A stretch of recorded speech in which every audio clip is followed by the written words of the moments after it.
So in a previous tutorial, we learned that there's swatches and you can change the colors of the swatches. So if I have this, I can click on a swatch and change the color.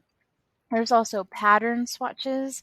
So we looked at some of these already and I can change the patterns. But what if I want to make my own pattern? And there's tons of patterns. Like if I want to make my own pattern, I'm going to use this paw print, for example, and I'm going to make that my pattern. So I had to draw it someplace, and it can be outside in the scratch area. You can make it inside and drag it out later. But that's going to be my pattern. I want that to repeat. It could be anything. It could be shapes. It could be letters. You draw what you want to repeat, and then you click and drag over it. So I want to select the pattern that I want to make a pattern.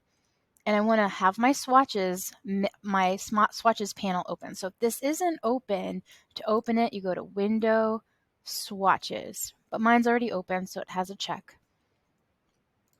And I'm going to drag this into my swatches.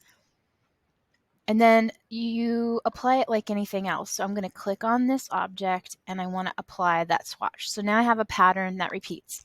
I think it's ugly personally, and I would want to edit this up. But let's go ahead and see some more things that I can do. If I double click on this brand new pattern that I added, you get the pattern menu. And so there's things that you can do. So for instance, brick by row, and you can see it off centers it. So let's just see what it looks like. I'm going to hit done. And so now these paw prints are a little bit off. They're not so lined up. I'm liking that better. I can offset these a little bit more. I can change their width if I want to, so I'm spreading them out vertically and horizontally. I could force them to overlap if I want to. So you can change these settings. You can even try one of these other, but I like this brick by row. I'm going to go ahead and hit done.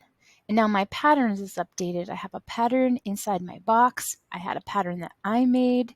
I still think it's a little off, so I'd want to edit some more, but I know that I can edit this pattern by double clicking and going to my patterns dialog box to make some other edits here.